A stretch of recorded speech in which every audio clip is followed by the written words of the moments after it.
میں تو یہ بات سمجھتا ہوں صدق کے دل سے، یہ ایک بڑا لمبا چوڑا موضوع ہے، میں صدق کے دل سے یہ بات سمجھتا ہوں کہ آج پوری دنیا میں جتنے فتنے ہیں ان کی بنیاد انکار حدیث ہے، سابقہ بھی، موجودہ بھی، آئندہ بھی، حتیٰ کہ یہ جو الہاد، ایتھیزم آج آپ کو نظر آ رہا ہے، اس کی بنیاد بھی انکار حدیث ہے۔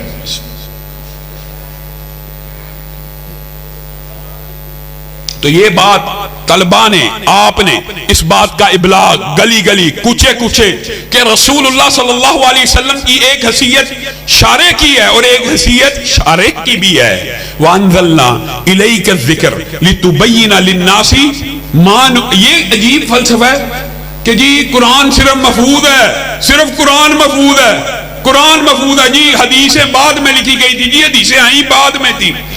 آپ دیکھیں یہ عقل کے اوپر اور جہالت کا کیسا عام فہم لوگوں کو گمراہ کرنے کے لیے کیسا ہتھیار استعمال کرتے ہیں۔ اِنَّ عَلَيْنَا جَمْعَهُ وَقُرْآنَ، اللہ تعالیٰ کہتا ہے اس کی حفاظت میرے ذمے ہے، قرآن پاک کی حفاظت میرے ذمے ہے، لیکن آپ انہی آیات کے اوپر غور کیجئے۔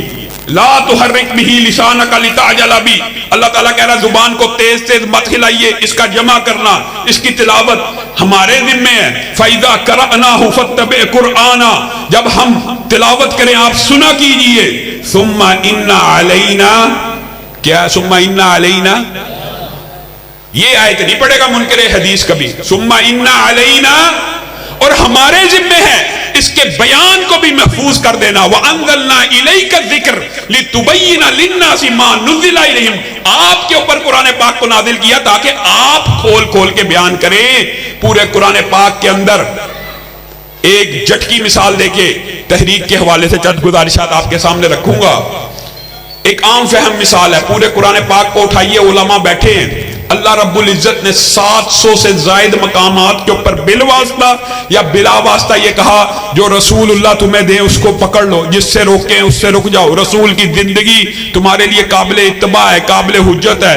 جو مجھ سے محبت کرتا ہے، رسول اللہ سے محبت کرتا ہے، مجھ سے محبت کرتا ہے، جو رسول اللہ کی اطاعت کرتا ہے وہ اللہ کی اطاعت کرتا ہے۔ یہ ساری آیتیں آپ نے علماء سے سنی ہوئی ہیں، اور انتہا اور نچوڑ کیا ہے؟ لَقَدْ كَانَ لَكُمْ فِي رَسُولِ اللَّهِ اسوہ، تمہارے لیے رسول اللہ کی زندگی نمونہ ہے، تمہارے لیے رسول اللہ کی زندگی